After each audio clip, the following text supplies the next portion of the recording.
ఓం నమో వెంకటేశాయ. ప్రియ శ్రీనివాస్ భక్తులారా, కొన్ని అనివార్య కారణాల వల్ల ఒక మాసం పాటు చేయలేకపోయాను. క్షమించండి. మళ్ళీ మనం శ్రీనివాస కళ్యాణం ఘట్టం మొదలు పెడదాం ఇవాళ నుంచి. మనం అంతకుముందు చెప్పుకున్నట్టుగా చాలా బాధపడిపోతూ ఉంటాడు శ్రీనివాసుడు.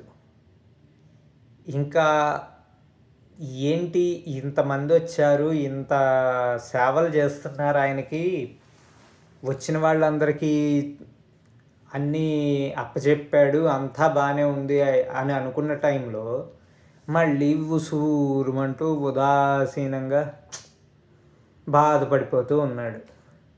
ఇంతకీ ఏంటా బాధ అంటే తన భార్య తన పక్కన లేదని. ఎవరాయన భార్య? శ్రీ మహాలక్ష్మి. అదేంటండి మరి భృగు మహర్షి కాలుతో తన్నిన తర్వాత వదిలి కరవీరపురం వెళ్ళిపోయింది కదా, అంటే ఇప్పుడు షోలాపూర్. మరి ఆవిడ లేకపోతే ఈయన బాధపడడం ఏంటి అని మనకు అనుమానం రావచ్చు. ఒకటి ఆలోచిద్దాం, అసలు లక్ష్మీనారాయణులు ఎప్పుడూ వేరు కాదు, వాళ్ళిద్దరు ఎప్పుడూ ఒకటే. మనకి బయట కనపడడానికి వేరువేరుగా కనపడతారు, కానీ శ్రీ విష్ణు హృత్కమల వాసిని ఆవిడ. కాబట్టి ఆమె ఎప్పుడూ శ్రీ విష్ణుడి యొక్క హృదయ కమలంలో ఉంటుంది. అలాంటి ఆవిడ ఎప్పుడూ ఆయన్ని విడిగా ఉండదు, విడిచిపెట్టే ఉండదు. కానీ మనకి ప్రాకృతంగా కనపడడానికి లక్ష్మీదేవి లేదని మనకి చూపిస్తున్నారు వాళ్ళిద్దరూ. ఇదంతా ఒక మాయ, విష్ణుమాయ, మనకి కనపడే విష్ణుమాయ అన్నమాట. అంతేగాని వాళ్ళు ఎప్పుడూ వాళ్ళు ఒకళ్ళని విడిచి ఎప్పుడూ ఉండరు. అదనమాట. సరే, అసలు ఇలాంటి సిచ్యువేషన్ వస్తే మామూలు మనిషి ఏమనుకుంటాడు? అబ్బా, ఒక పెళ్ళి అయిపోయి విడిచి వెళ్ళిపోయింది భార్య, రెండో పెళ్ళి చేసుకుంటున్నాం, మొదటి భార్య ఈ టైంలో ఎందుకు అని చెప్పి మళ్ళాంటి వాళ్ళు ఆలోచిస్తారు. కోర్స్ మనకు అలాంటి వెసులుబాట్లు రాజ్యాంగపరంగా లేవనుకోండి, అదొక వేరే గొడవ. అలాంటివి చెయ్యాలన్న అప్పుడు మన ఏంటవి బిఫోర్ ఇండిపెండెన్స్ ఏవో ఉండేవిట, 2-3 భార్యలను చేసుకునేవాళ్ళు. అప్పటి పరిస్థితులు వేరు, అప్పుడున్న ఆదాయం వేరు. ఇప్పుడున్న వాటికి ఒకళ్ళని చేసుకోవాలంటేనే కష్టమైన రోజుల్లో కూడా వచ్చేస్తున్నాం, అది వేరే విషయం. అది మన ప్రాకృతమైన విషయం, దాని గురించి వద్దు. సరే, ఇంకా శ్రీనివాసుడి విషయానికి వస్తే, అసలు ఈయన లేకుండా ఉండడం మంచిది అనుకుంటారు, కానీ ఈయనేంటండి బాబు ఇలా ఉన్నారు అని మనం అనుకుంటున్నాం. కానీ ఏంటంటే ఆయన ఒకటి చెప్తాడు, ఎందుకని లక్ష్మీదేవిని పిలుస్తున్నాడు. మనం రామాయణ కాలానికి వెళ్ళిపోవాలి. రామాయణంలో సీతకి అగ్ని పరీక్ష పెడతాడు కదా రాముడు. అప్పుడు ఆ అగ్ని పరీక్షలో సీతాదేవి అగ్ని జ్వలింపచేసుకుని ఎదురుగుండా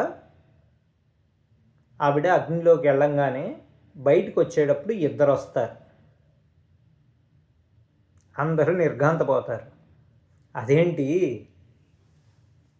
రావణాసుడు ఎత్తుకుపోయిన అమ్మవారు సీత, మరేంటి ఇక్కడ ఇద్దరు సీతలు ఉన్నారు అని చెప్పి అందరికీ అనుమానం వస్తుంది.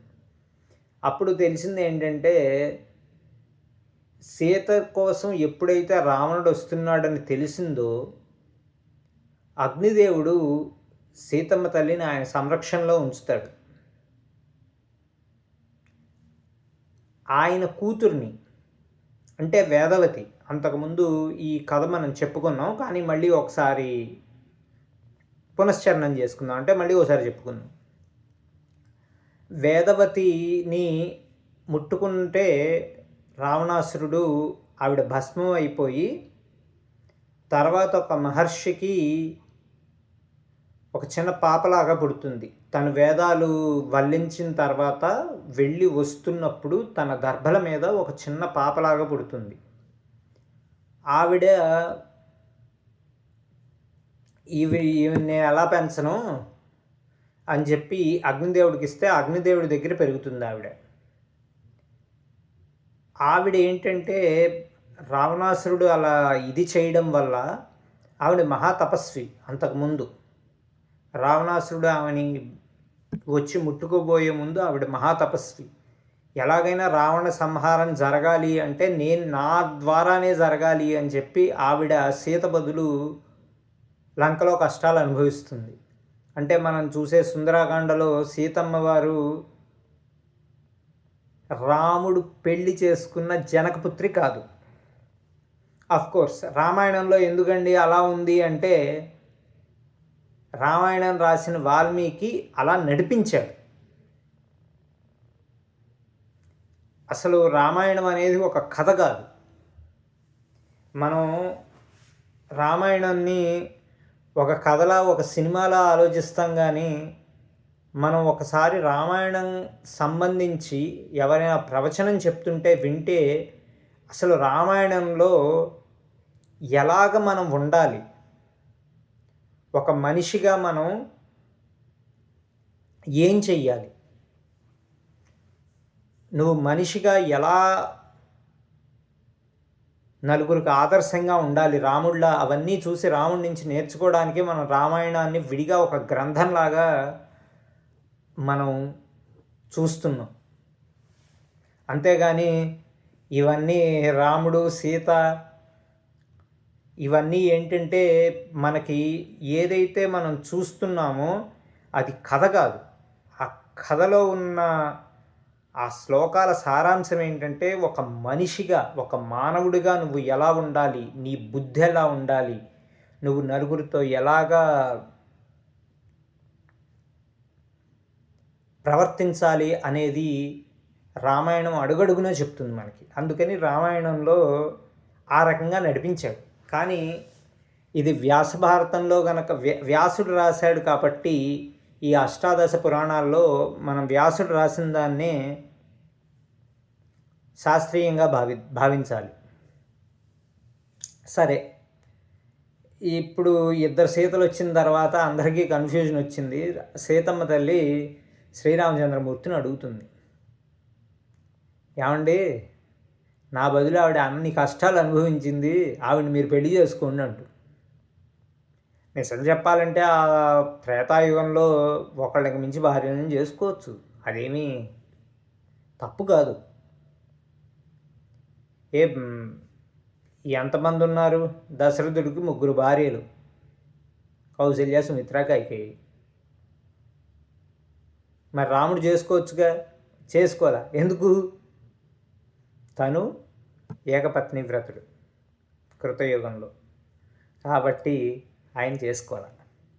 చెప్తాడు, నేను ఈ అవతారంలో నేను ఏకపత్ని వ్రతుణ్ణి, అలాగే తర్వాత కొంతకాలం కొన్ని యుగాలు అయిపోయిన తర్వాత వచ్చే ద్వాపర యుగంలో కూడా నేను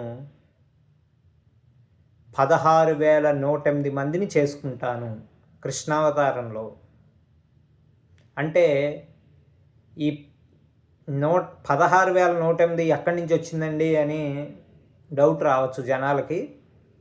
దానికి కూడా చెప్తాను.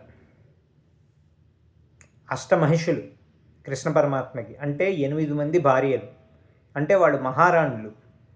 అందులో పట్టపురాణి ఎవరంటే రుక్మిణీదేవి, అంటే మొట్టమొదటి భార్య.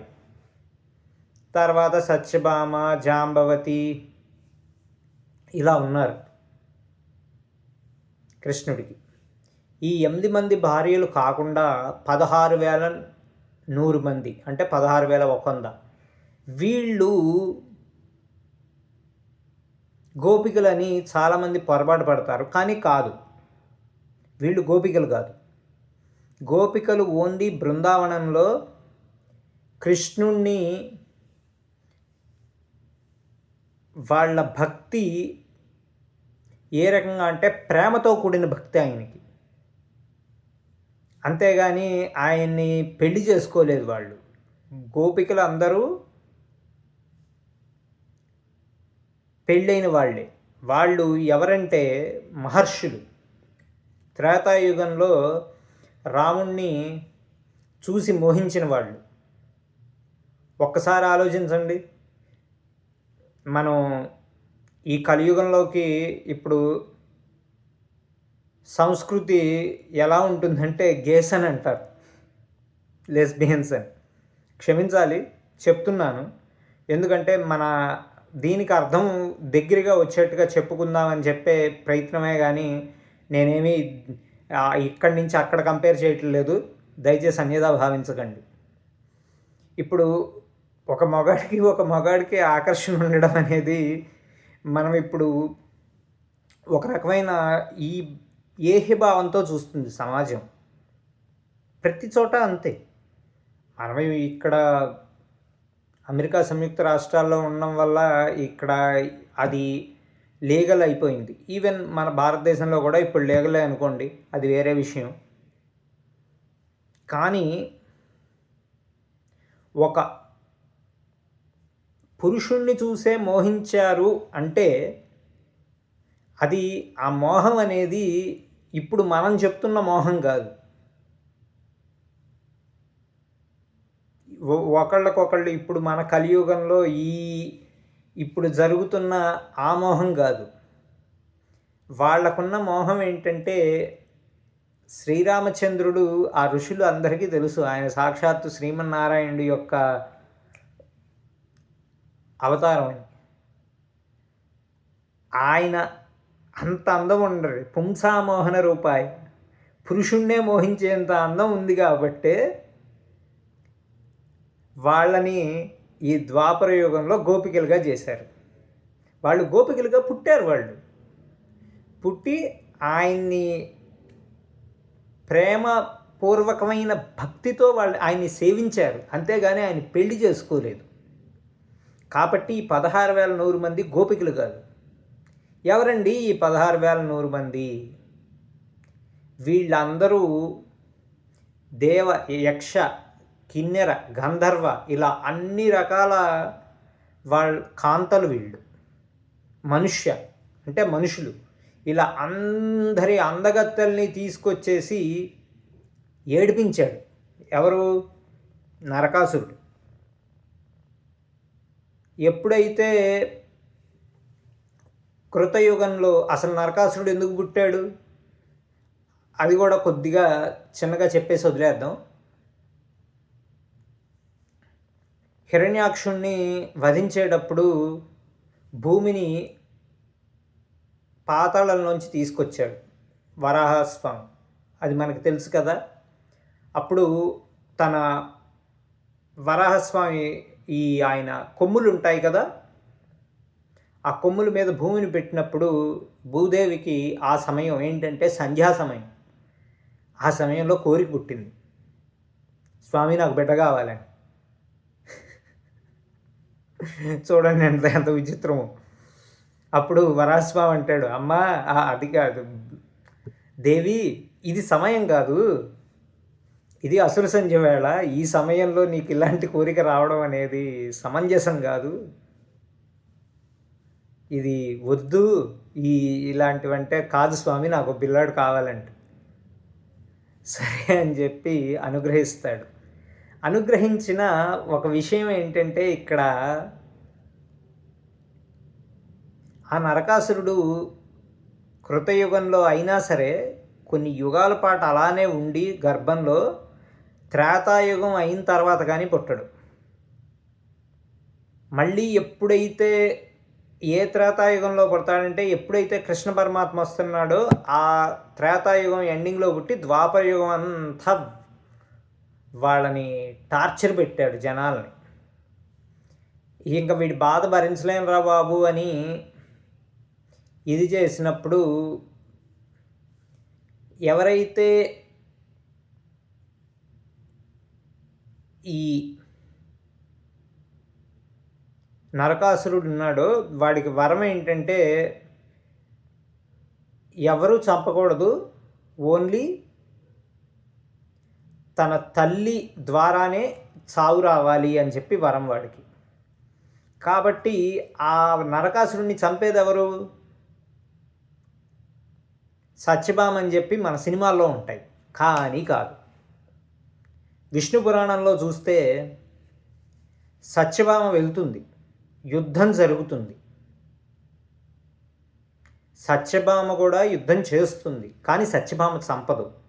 మనం సినిమాల్లో ఇదిగో తెలిసిందేగా, ఏ ఇష్టం వచ్చినట్టు నాశనం చేసి పడేయడమే. పురాణాలని వాటి గురించి ఏమీ తెలియక ఏబిసిడీలు కూడా రాని వెధవలందరూ ఇష్టం వచ్చినట్టు ఎలివేషన్లు ఇచ్చేస్తారు అంతే.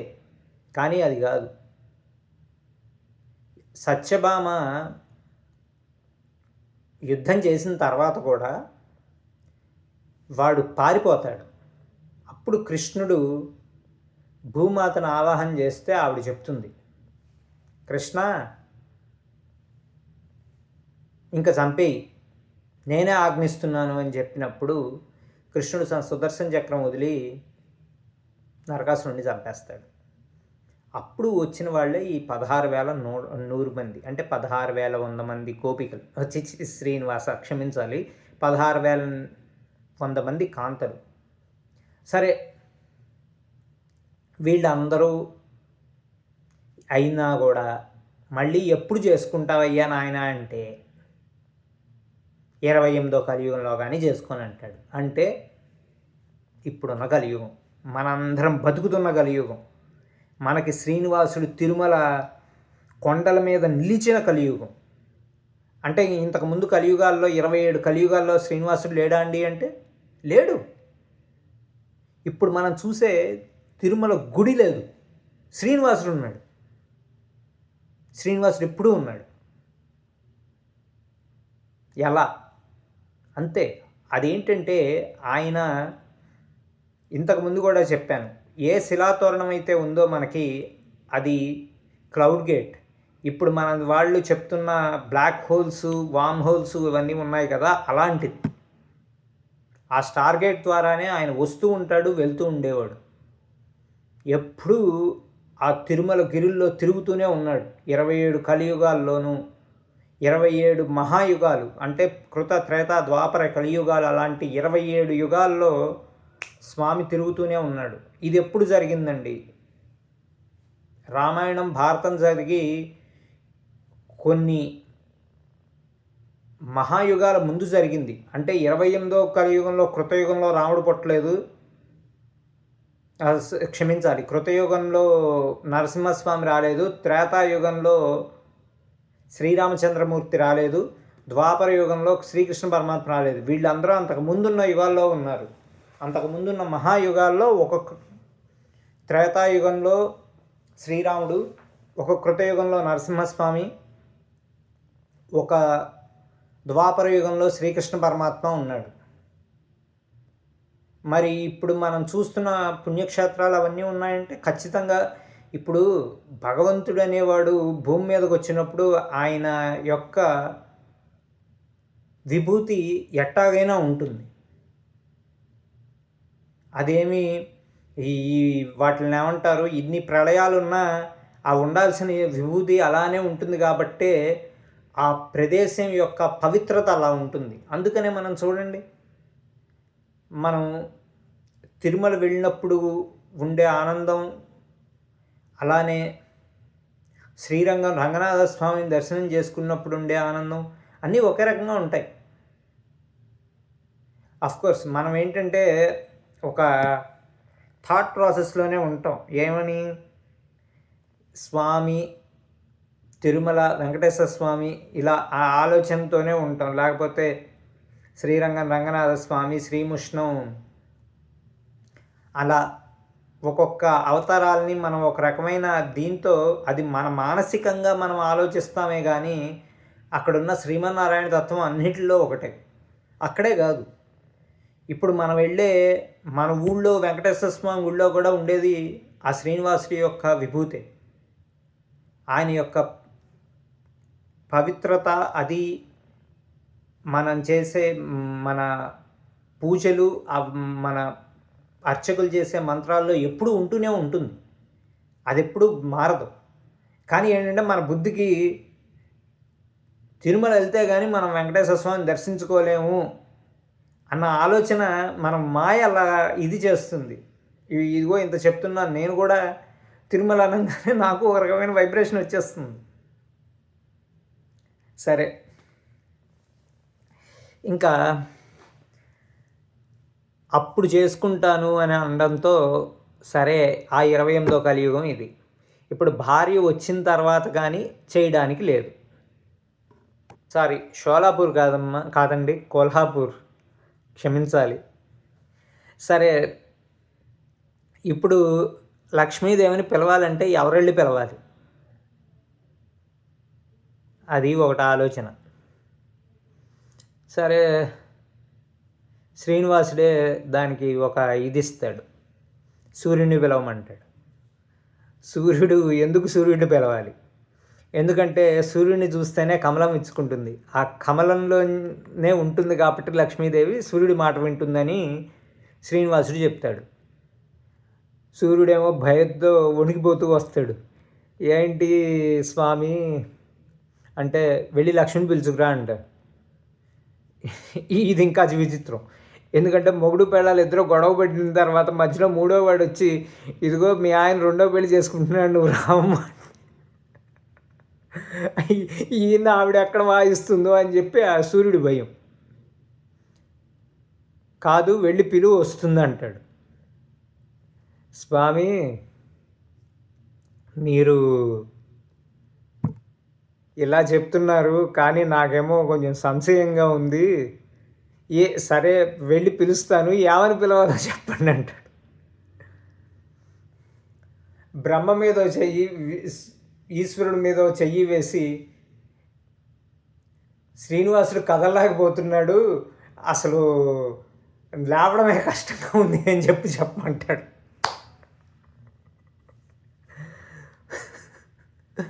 అదేంటి, అందరి కష్టాలు తీర్చే ఆ శ్రీమన్నారాయణుడు ఏంటి లేవలేకపోవడం ఏంటి, నమ్ముతుందా మీరు చెప్పిన మాట అంటాడు. ఎందుకు? ఆయన అనంత గుణ కళ్యాణపూర్ణుడు. ఎందుకంటే ఆయనకున్న కళ్యాణ గుణాలు అంటే ఆయనకున్నవన్నీ మంచి లక్షణాలే కదా. ఆయన మనలాగా మోహం, కామం అనేవి ఆయనకి లేవు. కానీ ఇక్కడ ఎందుకని అలా చెప్తున్నాడు అంటే, ఒక రిప్రజెంటేషన్, మనిషిలాగా నటిస్తున్నాడు ఆయన. సరే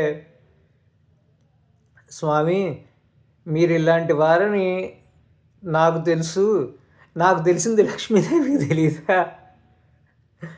మీరు ఇలా చెప్తే ఎలా వస్తుంది స్వామి, దయచేసి నాకు అనుమానం తీర్చండి అంటే, ఏమీ లేదు, నువ్వు వెళ్ళి పిలువు, నా మాయ ఆవిడ్ని కప్పేయడంతో ఖచ్చితంగా వస్తుంది అని చెప్తాడు.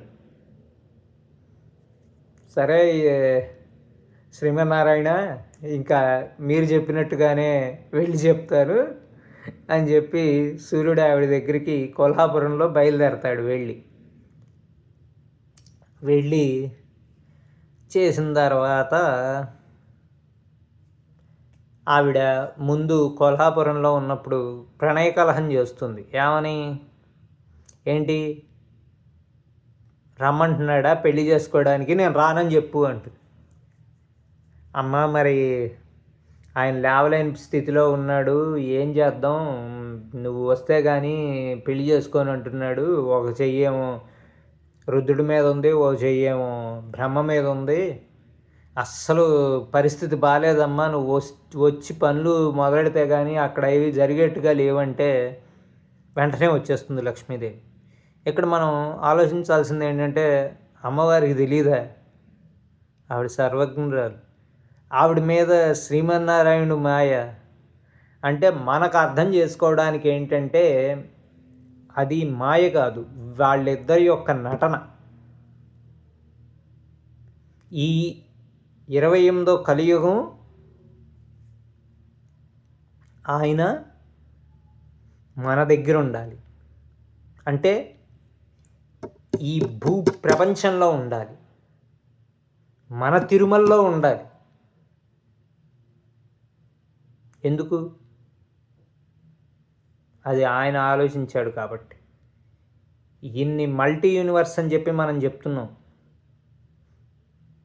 ఒకటికి మించి ఉన్నాయని చెప్పి సైన్స్ కూడా ఇప్పుడు అంటూ ఉంటుంది. ఎలియన్స్ అని ఇవి ఉన్నాయని అన్నీ ఉన్నాయి కదా. మరి ఈ భూమే ఎందుకు మనకి గొప్పది? ఆ పరమాత్ముడు మన్ని అనుక్షణం కాపాడుతున్న ప్రపంచం, మనం చూస్తున్న ఈ ప్రపంచం, అశాశ్వతమైన ప్రపంచంలో కూడా మన్ని నడిపిస్తుంది. మన ముందు వెనక అన్ని చోట్ల ఉన్న ఆ శ్రీనివాసుడు. వెంకటాద్రి సంస్థానం బ్రహ్మాండే నాస్తికించిన వెంకటేశ సమోదేవో న భూతో న భవిష్యతి. ఇది పద్మపురాణంలో శ్లోకం. వెంకటాద్రితో సమానమైన ప్రదేశం ఈ మొత్తం బ్రహ్మాండంలోనే లేదు. వెంకటేశ్వరుడితో సమానమైన దైవం కూడా భూతకాలంలోనూ లేడు, భవిష్యత్ కాలంలోనూ ఉండడు. అంటే ఆయన వర్తమానం, అంటే మనతో పాటు ఉండే స్వామి. కాబట్టే శ్రీనివాసుడిని మనం రోజులో ఒక్కసారైనా సరే ఆయనకు ఒక నమస్కారం పెట్టినా ఆయన ఎప్పుడూ మనతోనే ఉంటాడు. నేను కాసేపట్లో నా అనుభవాన్ని చెప్పడానికి ప్రయత్నిస్తాను. ఇది స్వామివారి కళ్యాణం గురించి కాదు, మనం ఇదో సపరేట్ ఎపిసోడ్స్గా చూసుకుందాం. అసలు ఎందుకు స్వామి, ఎందుకు శ్రీనివాసుడు అనేది తర్వాత చెప్తాను మెల్లగా. సరే, ఈ కథలోకి వచ్చేద్దాం. ఇంకా అయితే అమ్మవారు ఇలా పరిగెత్తుకుని సూర్యుడితో పాటు వచ్చేస్తుంది. ఇంకా అమ్మవారు వచ్చిన తర్వాత ఒకడు మాత్రమే, అమ్మ మీరేం పని చేయొద్దు, మొత్తం అంతా నేను చూసుకుంటానని చెప్పి అందరు ముత్తైదువులను పిలిచి మొత్తం సరంజామా అంతా రెడీ చేస్తుంది. ఈ అమ్మవారికి అభ్యంగన స్నానం చేయించాలి కదా పద్మావతి దేవికి. అందుకని ఈ సరంజామా అంతా అన్నీ సిద్ధం చేయించి మొత్తం అంతా అన్నీ ఆమె చేతుల మీదుగా చేస్తుంది శ్రీ మహాలక్ష్మి. సరే, ఆతిథ్యం ఇవ్వాలి. ఇప్పుడు వచ్చిన వాళ్ళు 10 లక్షల మంది పైన ఉన్నారు. అందరూ దేవతలు, వాళ్ళు వీళ్ళు, అసలు మొత్తం సందడిగా ఉంది వెంకటాచలం అంతా. స్వామి మరి బయలుదేరదాం పదండి అంటాడు శ్రీనివాసుడు. అయితే మనం బయలుదేరితే ఎలాగో ఆకాశరాజు ఇస్తాడు కదా, మనకు విడిది ఇచ్చినప్పుడే మనకే ఫుడ్ అంతా ఆయనే పెట్టుకుంటాడు కదా అంటాడు. అప్పుడు బ్రహ్మ అంటాడు, వచ్చిన వాళ్ళందరికీ ఆకలేసి ఇదైపోతున్నారు, అందులో కొంతమంది బ్రాహ్మణులు కూడా ఉన్నారు, వాళ్ళందరికీ ఫుడ్ పెడితే కానీ వాళ్ళు కదలలేరు ఎక్కడి నుంచి అంటాడు. అప్పుడు మళ్ళీ ఉదాసీనంగా బాధపడిపోతూ ఉంటాడు. ఇంతమందికి పెట్టాలంటే డబ్బు ఎక్కడా అంటాడు.